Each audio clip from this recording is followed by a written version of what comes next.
So now that you have an idea of what you need to do and look at for taking the reading comprehension, you're going to need to know how to answer the questions. Now, answering the questions is a whole other deal on its own. Really, it's about looking what to eliminate more than just finding exactly what's the best answer. Sometimes the best answer may not be obvious, but usually the ones that are wrong tend to be more obvious. There's several keys that you need to look for, and it'll really help you in both the reading comprehension and the logic reasoning. There are several things that you can look for in a wrong answer. One of which is that the answer that it's giving, the wrong choice, is just not relevant. It may have something to do that is just not even discussed in the passage, or might be going beyond the scope of the passage. Another type of thing to look for in a wrong answer is the wrong force or tone to the answer. Now, what it asks in the question might determine the type of tone in the answer. However, make sure that it matches what's supposed to be inside of the essay. Another type of wrong answer could be that it does not actually answer the question. Sometimes they'll put in answers in there that have absolutely nothing to do with answering the question. They're just kind of random and not really that relevant, but at the same time, it might just repeat information that's already been said instead of actually answering what's going on. Another thing that you can look for is that something doesn't match. If they're asking for something about the structure of the essay, and it doesn't match the structure at all, it's kind of obvious that that is not a correct choice. Sometimes they'll have an extra step or something that's not supposed to be in there, or even missing something. And if it's not the same type of structure and it doesn't match the answer, if they say, what is the structure of the passage, then that answer is not correct. Another type that is more often in the logic reasoning than the actual essays is that it's partially right.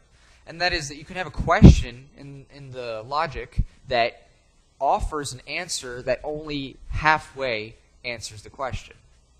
And it's a way to trick you because you read partially into it and you're like, oh, that must be right, and you circle it. But really, it comes down to reading every single answer. And that's why it's so critical that when you do the answers, you actually read through each one. It's very important that you read through each one, marking off which ones are totally wrong. It'll actually help you in the end if you can eliminate answers and circle the one that's right based on a limited selection rather than a bigger one. Another type of wrong question is that the answer is going in the wrong direction. Sometimes this happens where they're asking you about something specific to a group or person or a thing or an idea, and it's taking you to something that's a bit different. It's taking you to a different subject, and it may be even mentioned in the essay, but it's going in the wrong direction. So you have to look out for those too.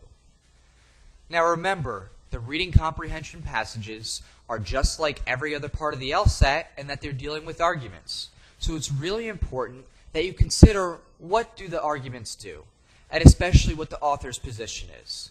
And in looking to see what the arguments are doing, there's a couple of different aspects you can take a look into seeing how to interpret it. Arguments, for example, can disagree with a position. An author or somebody else brought into the essay could be disagreeing with a thesis or hypothesis or a position put forward in the beginning of the essay. Another type of essay generality could be that it's solving a problem. Maybe they're presenting something and the essay is about solving a certain type of problem that's ongoing or offering a solution to it. Understanding this can help you when you're trying to understand what the purpose of the essay is. Finally, when taking a look at the arguments in the reading comprehension, you want to see how it analyzes evidence put forward. In other words, they could put something forward in the beginning of the first paragraph, an idea, a hypothesis, a piece of work, art, literature, you name it. And they're going to interpret that through maybe their own perspective or through the critics of some other subject area or through the eyes of a certain body of work. And you have to take a look at how that factors into the main purpose of the essay. Now you notice that the reading comprehension covers a number of different topics and specialties such as law, architecture, history, science, and the arts. And obviously, they're not expecting you to have a deep knowledge of all these different sciences and studies. But really, it does sometimes help to understand some of the terminology, which is why in practice tests, if you can, take a look at some of the terms that they use and just try to become familiar with it. Because very often, the language that they use can be cross-referenced into future works and future essays. And I'm going to give a whole bunch of words later that cross over into many of the different logical reasonings and into the reading comprehensions, words that actually help you understand the types of questions that they're asking and help you understand the arguments being made. And just a side note on the reading comprehension, there is an especially important thing to look at concerning adjectives in the reading comprehension, and especially, which I'll discuss later on, in the logical reasoning. And that is that adjectives very often quantify the difference between a right and wrong answer in many LSAT problems. Things such as some, any, all, most, few. These types of words put limitations on people's thoughts and actions and the limits of the logic of what they're presenting. So you really have to look at those words. And if you see that, or if you see words like however, or therefore, or any sort of transitional word that changes the scope of something's definition or the course of a paragraph, circle it, look to see what's going on, to see if that's going to be a big, important key.